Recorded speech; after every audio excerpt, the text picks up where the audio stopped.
Uh, we got interviews, different perspectives, interview, listen and learn what winners do, empirical wisdom. When I started the company, when I started Roasted With, I had a partner, and we weren't vibing, and I wasn't being true. I was trying to help her at my detriment, and not being true to my story about how Roasted was. I just was like, oh, I want to help this person, so I'm going to make her a partner. Yeah. Okay. Yeah. Sometimes it works. Sometimes it works. Sometimes it doesn't. And, I wanted to be true to myself. So this year was a very big growth year for being an entrepreneur and really staying true to myself, my brand, what I wanted, and like I hear a lot, well, you can't help everyone. I go, but I can help someone. Yeah. Everybody can. You can't solve everybody's problems, and you can't. Yes, I get that you can't help everyone, but everyone can help someone. Yeah. So if every one of us out there in the community helps one person, how great would we actually be? Like, I understand, like they say, like there's you can't be a champion to every cause, right? Like, I get it, but at the same time, I can't limit myself, because if I have the opportunity to support an organization that's probably not in line with the things that I do, I will, because it's from here, right? So, but if I'm only going with that mindset, I can't be a champion to every cause. I'm not trying to be a champion. I'm just trying to help. You're trying to help. That's it. You're trying to offer some support. Yeah. There's nothing wrong with that. I'm not trying to be a champion. I don't want a trophy. I just want to be able to help. So if I can help this cause and that cause and that cause, I will. I'm not trying to be a champion for them or them or them. Now, there's certain things that we might be a little more inclined to, because our experiences, like personal experiences, things that maybe affected us, some things that we had to overcome, and maybe you feel a little more involved, we embrace it a little more, but it doesn't mean that we can't somewhat embrace the other ones, and I've seen you do different things with different people. I mean, baseball teams, the brain center, like this, like so many different things that you've been trying to support. Even with Chef Inspired Popcorn, you were out there doing a lot of things, trying to promote different things with schools, yes, for them to make their money and things like that, So so fundraising and stuff like that. So it was that's always really, really cool, because I think like being plugged into the community is super key and super important. It is. It is for you as an individual, and I feel like it helps your mental and emotional well-being to be tied into the community and give back. I have talked to my son about this. It's such a great feeling. Yes. To give back and to see what that does to other people who might be less fortunate than you, especially that. Like especially during these hard times too, with the holidays, how many kids depend on someone like us for just a present under their tree or food on the table for the holidays. Yes. Like I cannot buy 100 hams at Publix during the holidays when they tell you, oh, for $20 you want to buy this bag. But if I can help one family and buy one of those donation bags, then my heart is happy. Like you said, I can't solve every problem, but I can help solve maybe one. You make it, and I will tell you, it's an interesting story. Like, as you lead by example, okay, it may take time for you to see the fruits of your labor, especially with your children. Yes. So my daughter calls me and she's like, I'm so tired and I have to study for my finals. And I said, what happened? Didn't you went out last night? That's your problem. And I was laughing. And she says, well, there was a situation. So this boy that she dated when she was a freshman, which that was just it's COVID. We have nothing better to do. Yes, yes. Super nice boy. Okay. Never mind. He's from Boston. Let's not talk about that. Yeah. He took a semester off because he suffers from mental illness and emotional, he came back to school and it was his 21st birthday.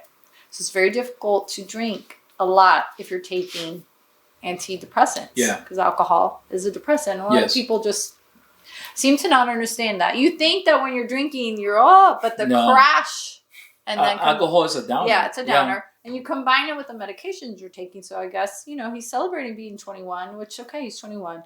He got really drunk and he just had a breakdown. He called her. Yeah, it's not a good at like 3 or 4 in the morning. And she's like, Mom, no matter what happened between us, I could not leave him stranded. I picked him up. I brought him to the house because his house, they locked him out. Yeah. And he didn't have a key. She goes, I was really worried about him because he was really drunk. So I made him a little thing in my room. He wanted to sleep on the sofa. And I said, no, because what if you throw up at night? I need to hear you. And she suffers also from anxiety. Mm-hmm. She gave him her weighted blanket. And she says, I just stayed up and made sure he was okay. Once it would seem to be all out of his system, I was able to go to bed. And I said, look at that. She gave back. She cared. Yeah. She helped a friend. And even someone who may have not been kind of nice to her when they broke up, but she still did what I would do. Yeah. She's like, I don't have it in me to not help.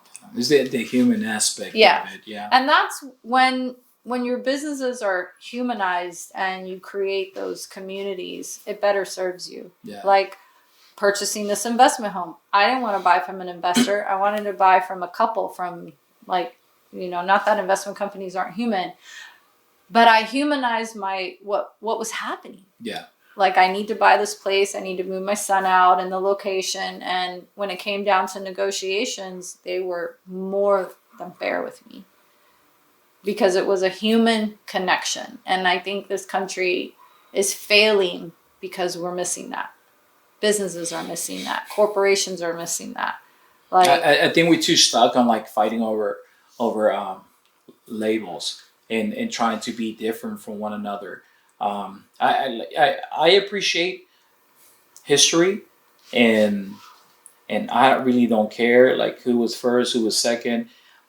What I care is about the history that we can rewrite history now. With all the diversity that we have around us and all the things that we have and all the resources and all the technology that we have, we can rewrite history and make new history, by acting as a community.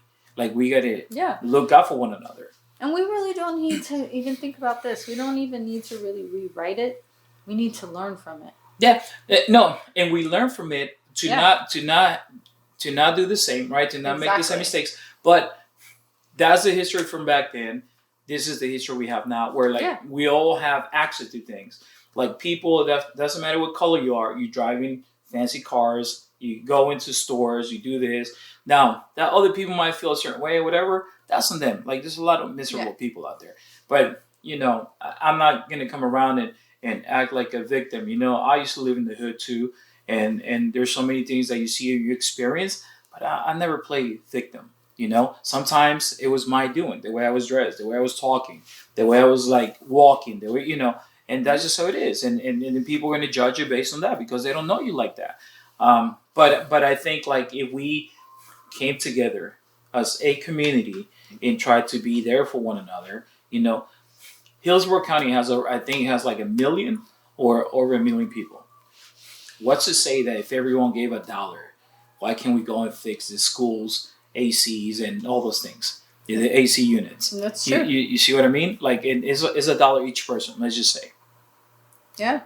There's so much we can do as a community if people would just take a step back and see that helping one another instead of judging one another is the way to go. Because we're better together. Yeah. Okay? You can't lift 200 pounds by yourself. No. But if Brandon's helping you and one of your he's young. I'll just let him do it. Let him do it. But you're better together. We're always going to be better together. Absolutely. And, we just live in this. Right now, it just seems to be this very entitled me. Yeah. All for me. Like, listen, I'm all about like self-care and taking more time for myself because I work really hard to grow this company.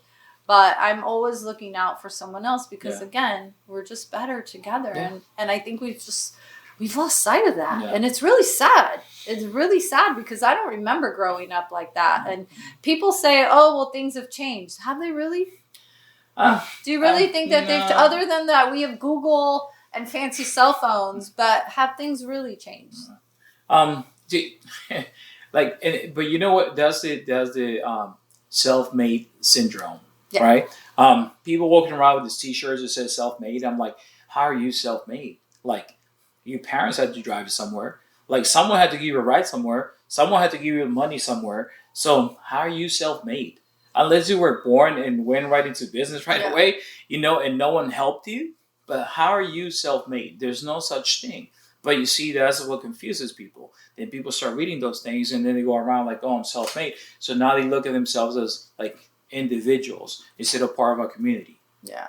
And everything is me. Yeah. I say that all the time. I'm like, we've become a country of me instead of a country of we. This country was not built with one person. It was built as a community. And that's what, for me, that's what we need to get back to. Yeah. Like, is being part of a community, so that this country can prosper. Yeah. If it's just me, how do we grow? How do you even grow as an individual if it's all about you? Yeah. People, you can't. And people will eventually get turned off by that. Because they'll be like, oh, Daniel, he's so selfish. It's kind of what I'm trying to teach my son. He's very, very self-centered right now. I'm very selfish. And it very much is a product of the addiction. And I'm trying to break that. It's a slow process. He's in therapy right now for working with somebody who's been recovered for like 30 years. Because you can recover. Yeah. But again, it's a sense of community. You can't you're not going to fight this alone. Yeah. You will not succeed. Very rarely does someone just stop doing drugs by themselves. Everything takes community and takes togetherness. I mean, sure, you can raise a kid all by yourself. I mean, I did, but would have been better if I had a partner. Oh. So what did I do? Listen, even if you got both parents in the house, it's hard. Being a single parent, twice as hard. But what did I do? I learned from that, and I built this community around my son. It wasn't perfect, and the same thing with my daughter. Like, you build your circle, so that you can ask for help. People are like, oh, I'm not asking help from nobody. And I'm like, okay, and where has that gotten you? No, that's crazy. Where does it get you so that you can say, look what I did? Yeah. When if you ask for a little bit of help, then you put yourself in a position that person is going to go help someone else. And that's what I inspired to teach through Roasted Whisk, is that I'm building this company because something in me one day said, okay, I'm selling Chef Inspired, but I really don't want to go back to work for anybody else. I can create something else. Just nothing was hitting me, so I was just taking a time. But once Sammy and I started baking and, my mom and everything just came together to build a new business. But I want it to be more than that. I want people to be inspired by what I'm doing, to see that I'm building something, but I'm also making time to grow and help other people. Yes. And the outcome of that is really not for me so much as I want them to be the next generation to go on to help someone else and break all those cycles. So I tend to go into lower income young girls or Hispanics or, because where the help is needed most is what I want to do. Yes. But that's part of why I love being an entrepreneur so much. It lets me inspire so many young girls like me. Yeah. It gives you the flexibility and to be able to do all those things that you want to do, which is key. Because when we working for someone else, we don't have time to think about ourselves and what we want to do. No. We're just there to do what they want us to do. So, and that's why it's so important, especially when we have your own business. Like you said, we have a responsibility towards our community. And it doesn't mean that you're going to go and solve everything. It just means that help a person. Somebody else will help another person. Exactly. And that's what it comes down to.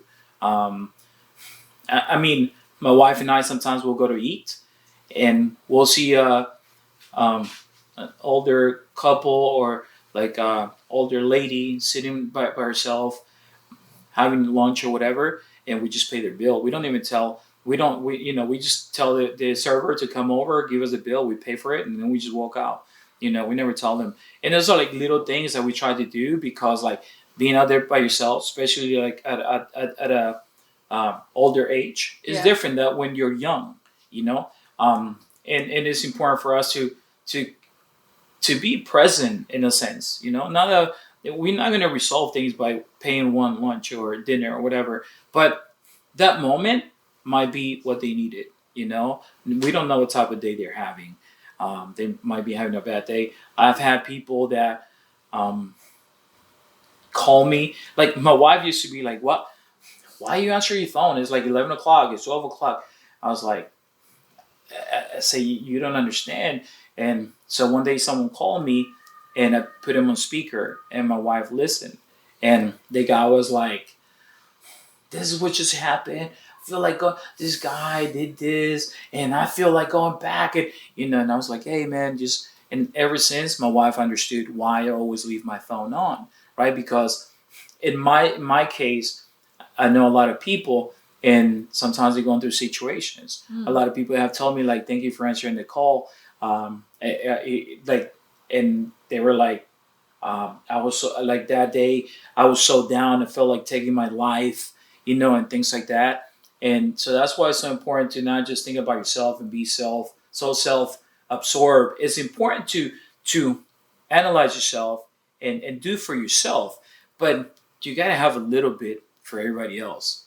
You got to have something for everybody else. It's not just about yourself. We live in a community.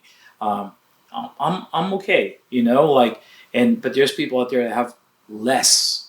Yeah. And that's important. Maybe because at one point I was homeless, when I was younger, and it was fully survival mode, and I understand what it is to go without eating and like sleeping on chairs and things like that.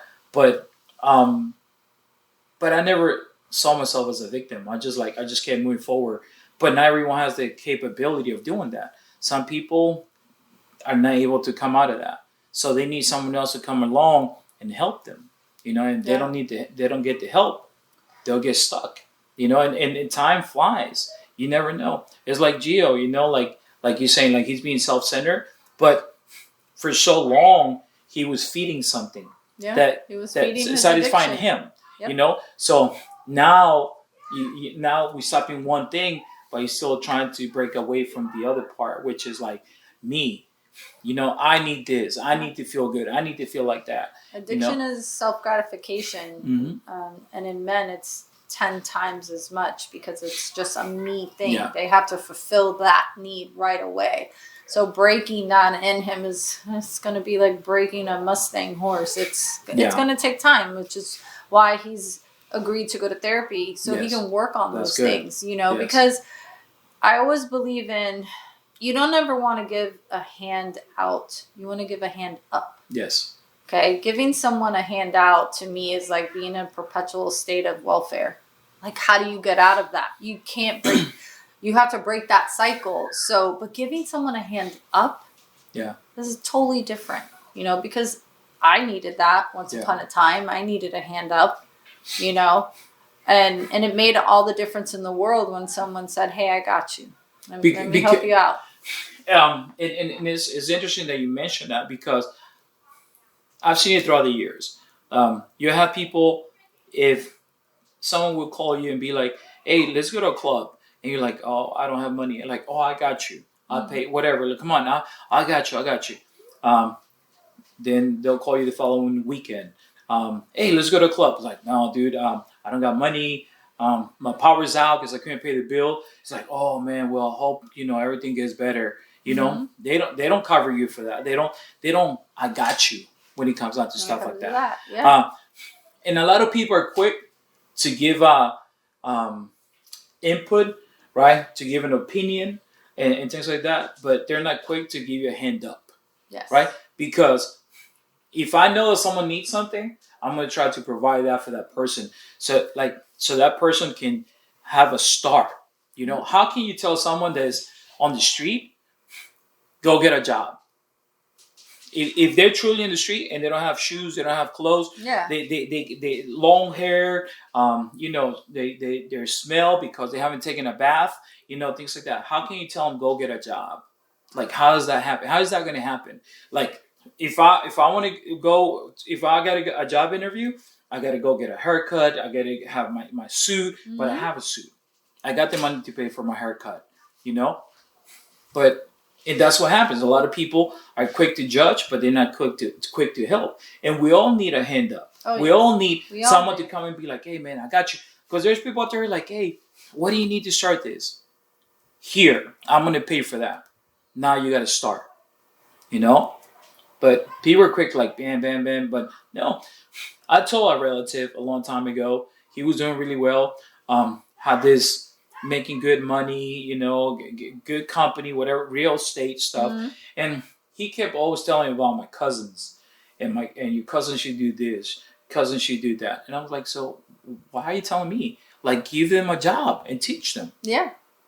Give them a job and teach them. Like, you're saying this, but if they don't have the skills, how are they going to get a job? Why don't you bring them in so they can do office work for you? So now they can put that on their resume. You see, but a lot of people like this, and that. I see you like giving people a job, and then you try to mentor them as well. Yeah, so they can grow. Like, I have helped quite a few people, like my assistant doesn't have a car. Yeah. So I said, look, here's what I'm going to do. I'm going to I can't always go and get you. Here's a little bit of money, and I want you to keep that money. So when you need to call an Uber to come to work, you have that. Okay? That's and awesome. She's like, well, what if I can't pay you back? I said, I don't want you to pay me back. Yeah. But when you get into the position to help someone else, okay, I want you to think of this, and then I want you to help. Pay it forward, yeah. You pay it forward. And that's what I tell people. Like, Jose and I are very much on the same mindset. I'm going to help you out, and I don't expect anything in return, because that's not why I do what I do. I want you one day to be in the position, someone's going to come to you, someone's going to need something. Don't judge them. Yeah. You remember what happened to you this moment right now, that you only have one car, you're pregnant.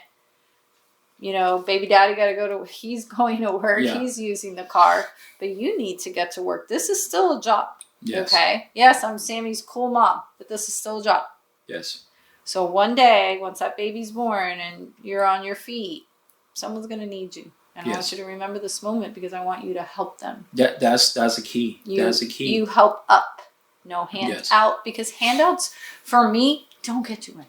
Yeah. But a hand up does. And someone that talks to you, and it's how you speak to that person in a caring manner, okay?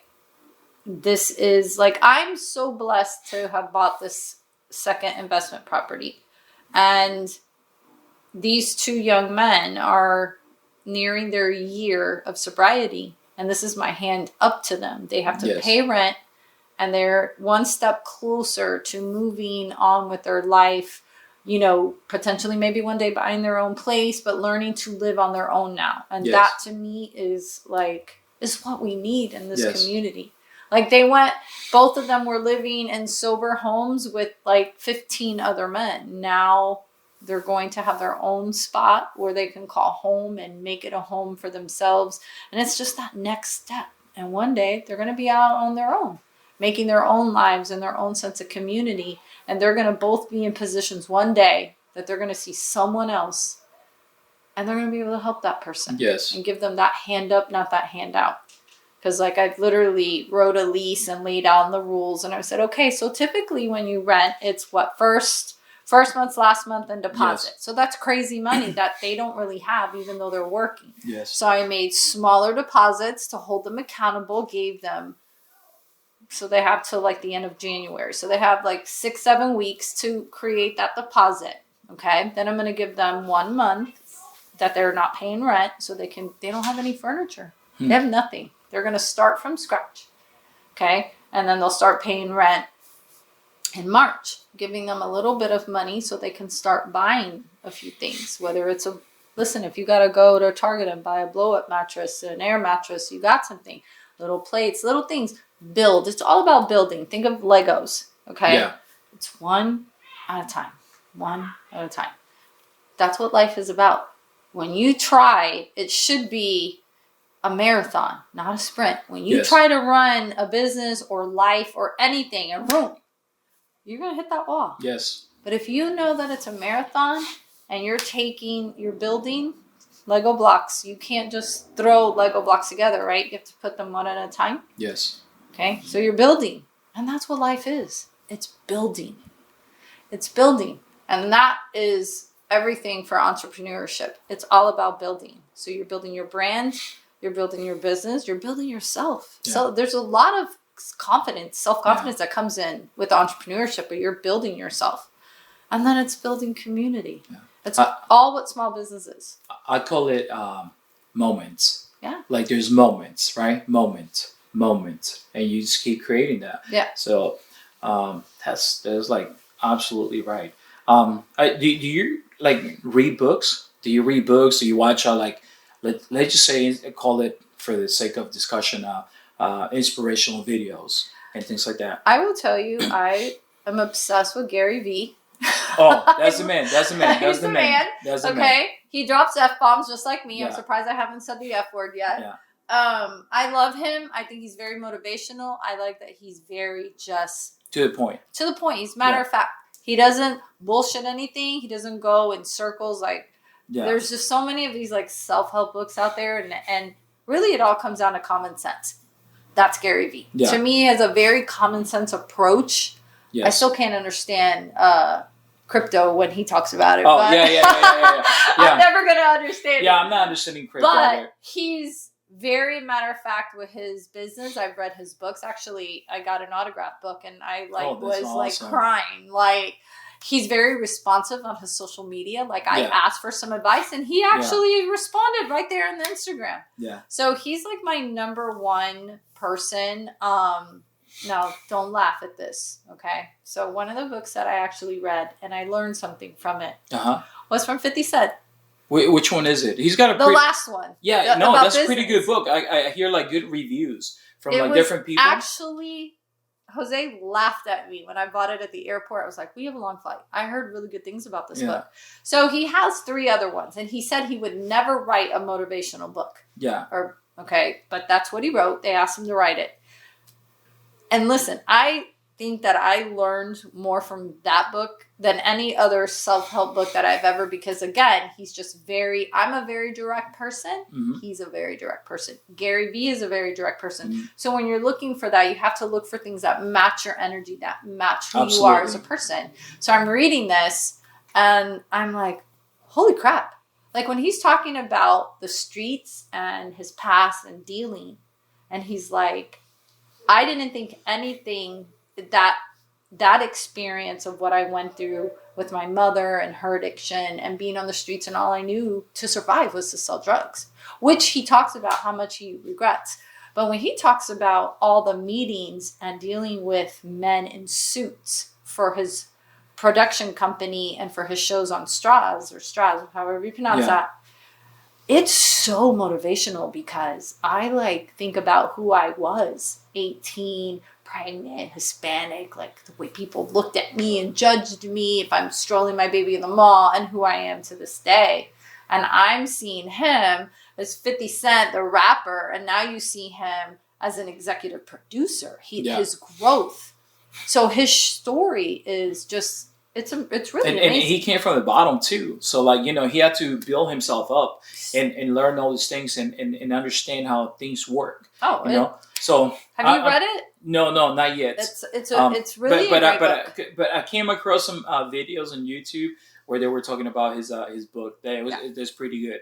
It actually is a really good book. I have it, and I have marked a couple pages on his book that if I just need something, I feel defeated one day, or I didn't get orders that month or something, I go back to it because it resonates with me. There was something that hit me hard. Yeah. And I will tell you, one person that I really wish would write his story is Eminem, because I have an enormous amount of respect for him. And he's 16 years in recovery right now, and what he's built and how he's kept his kids out of that limelight and adopting his ex-wife's sister's kid, raising her. how listening to him talk, I was having surgery.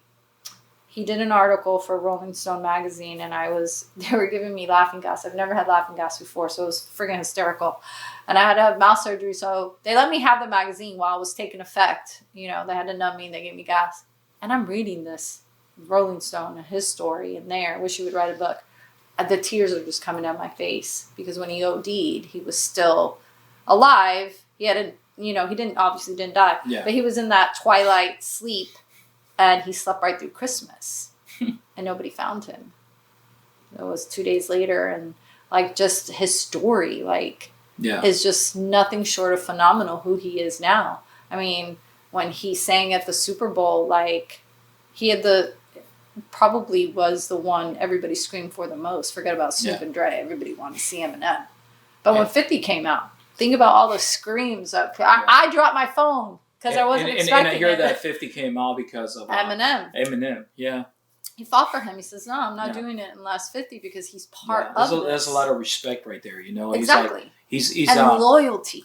Yeah, and loyalty is one of those words, for me personally, that I try to be careful how I use it, because a lot of people use the word loyalty to hold people prisoner, right? I hate that. Because they'll be like, oh, if you leave me, or if you don't talk to me, you're disloyal. So then people get stuck in a situation. So I believe a lot in respect, and respecting the fact that someone was there for me. Yes. And me, as a sign of respect, I'm going to honor you, by doing the right things and making sure that whatever I'm part of, you're going to be part of that as well. Yeah.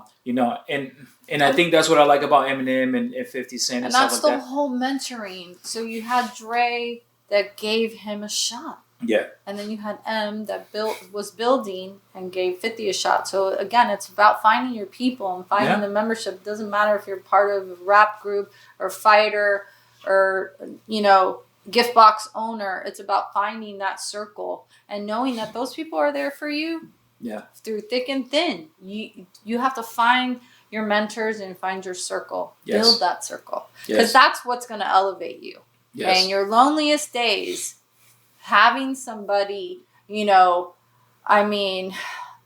don't know how I survived these last couple of weeks between putting my mom in memory care. My dad wants to take her out, but I have my support system. Yes. And it doesn't matter where you are in life. It doesn't matter what you're doing. Have that. If I could give any advice to up-and-coming entrepreneurs is find your circle, find your mentor. If you don't know where to start, call me. My Facebook page is public. Pop in my DMs. People do it all the time, Yes. When we put the video up, we'll put your handles and stuff like that. It's one of, everybody has gifts and talents. Connecting people is one of mine. It's one things that bring me great joy is to connect people together. Yes. Oh, you need a job? Oh, do you have a resume? Let me see what I can do for you. He's talking about social media, and my brain is already going, so I need this. So maybe I could use Brandon for one thing and this for another. Yes. And it's important to create those connections. Yes. To help other people grow. That's what it's all about for me. Yeah. And I like to see that in other people. Yeah. Is that growth and helping one another. Your wife, I was going to talk to her at some point, 2023, I really want to have a partner, but I have to look for a good business partner. Somebody that matches my energy, somebody that wants to grow this company, somebody obviously that loves coffee. Yes. And again, it's all about who can I build up? Yeah. It's it's a gift, it's a talent, it's a blessing, can be a curse sometimes. Oh, absolutely. Absolutely. But I'm good with it. I'm good with it no matter what, because I know what I'm doing out there in the community, and I can't save the world, and I can't. Yeah. But I can save somebody. Yeah. And if I can save one person, it has meaning. It means something to me. And I take this from Shaq. I love my sports analogies and my rapper analogies. Shaq's all about that. You see him all the time in the community, walking up to people in Walmart in Orlando. Can I buy that for you? Yeah. You making good grades, son? That's my goal. talking to the mom of this little boy that he bought a bike for because he just saw him looking at it. Went to the mom, you know. Oh, how's he do in school? Does he make good grades? Does he respect you at home? And I love what he says about his kids. Yeah. They're not rich. No, I'm rich. That's right. They gotta earn rich. it. They have to earn it. They have to get 2 degrees. The only one of his kids that doesn't have a degree is the one that's modeling. But he's a millionaire all on his own because he went a different route. He chose his own route. He chose his path. Shaq respects that. But you give your kids enough to do something. Yes. But don't give them so much that they don't do anything. Yeah. And that's something that he talks about all the time. So I'm always looking, I'm always looking at not just celebrities, obviously, but anyone that gives good advice. I take that. Absolutely. I don't hate on it. No. People hate on Jeff Bezos. Oh, Jeff Bezos is a billionaire. What a jerk. He should solve world hunger. Why? Why is it Jeff Bezos' responsibility to solve world hunger? I was actually giving someone advice about Jeff Bezos the other day, because someone was he's got a business and he was trying to find investors. So he sends me this whole list for me to just kind of go over it and take a look and let him know what I think about it. And I said, give me a day or two. And I went running. And as I was running and I was coming back, something hit me. And I was like, look, when Jeff started Amazon, which was only books, they didn't really have that type of money. So what he did, he would give percentages to the people that were working for him. Yeah. At the time, the small percentage didn't look like much. But now they're all billionaires. Yeah. They're all billionaires, And if you're not a billionaire, you're a millionaire. Because he was like, okay, come and do this for me. And you get a percentage of the company. Now you're invested with the company because there's a percentage that belongs to you, right? Now you're more invested. He believed in sweat equity. He believed in working for that. There you go. Okay? But people like to hate on billionaires, and I'm laughing going, were you sitting in that garage in that tiny little desk with him working 100 hours a week to try to create this business? No. That's like, I accept the haterade on me, because it just comes with comes with territory, Yeah, when and I don't want to say like, oh my gosh, I'm so successful, but when you're building something and you're out in the community and, people see me on TV and all that great, wonderful stuff that, by the way, I friggin' hate, but it's part of it. Yeah. They think, oh my God, like she's got to be super rich. And they don't see the blood, sweat, and tears that goes into that building. So I'm like always very defending someone who works so hard to build that. Why are you trying to take from that person? You don't have to like him, but you didn't build that. Yeah. And if they talk about, oh, but he doesn't pay any taxes. And I was like, I tell people, but do you give jobs? Like, what do you do? Because they give jobs. Exactly. He gives jobs. He built something. I just want to meet his CPA. If he knows all the loopholes, man, introduce me. Yeah. It's work, and it's like you wasting so much energy hating on other people that have built things. Focus on yourself and what you can create. Yes. Do you have a talent? Do you have something that you can build off of? That's just wasted energy. Maybe there's a promotion at your job. Maybe you don't want to be an entrepreneur, but is there something that you think you could be good at as a supervisor or as a manager? Grow. People, I think, that are stagnant in themselves become so miserable. Yes. Because they're not out there growing, so they see someone else growing and they're like, me. Yeah. No. Yeah. No. They you make them feel insecure. You make them feel uncomfortable. And that's on their own, because it's not like we make them. It's like they choose to feel like that because of their insecurities. Yeah. Their shortcomings and stuff like that, and which is BS. I don't know. If you want to be a good manager, go get under another manager. Find a good manager and ask some questions. Exactly. Female or male, and ask questions. Try to grow from that, from their expertise, from their experience. It doesn't matter what it is. Look, I look at McDonald's, and even though people might work at McDonald's can be a little bit off on certain things, on many things, their process is so efficient. If you really think about it, Oh, it they is. can open anything up, and you have everything lined up from here to here to here to here to here. Boom, sandwich. Boom, fries. Boom. Their process is so effective. The human error does something different. It's very efficient. Have you seen the movie about the founder? Yes. Amazing movie, right? Yes. Total amazing. How their concept. McDonald's was the first to make their franchisees buy property. That's why they're worth so much money. Yeah. It's not McDonald's. It's the real estate. Yeah. Again, that's why I went back and I was like, yeah, okay, I'm not going to do all this. I'm going back to real estate. Maybe it's old school, but it's what I know. Yeah. No, absolutely. But that's why you learn from different things. If you really pay attention, look at Chick-fil-A. Look at their customer service. Oh, top notch. Yeah, they should have hired whoever builds Chick-fil-A to run COVID. Yeah, the vaccines and stuff like that for the drive-thru. Because they're super amazing. This new one right by my house up the street on Hillsborough. So their drive-thru is the doors open. They walk everything out to you, so it's super cool. Yeah. So they can have 2 lanes now. Yes. And the owner of that is the same owner from Waters. Oh, is it the same owner from Waters? And the guy, I admire that guy so much. Yes. And I don't even know him like that. I used to see him bring the garbage out, put it in a dumpster, going to the drive-thru, taking orders, being at the window. He's very at the counter. hands-on. My son used to work for him, and the one at Waters. Yeah. And the one in Stadium, if you want to emulate a really good business, the Stadium Chick-fil-A is Hispanic owned. Yeah, you see? I didn't 14 even know years that. old, they got a job, and they met there, worked there, and saved until they bought their first franchise. And what a location, by the way.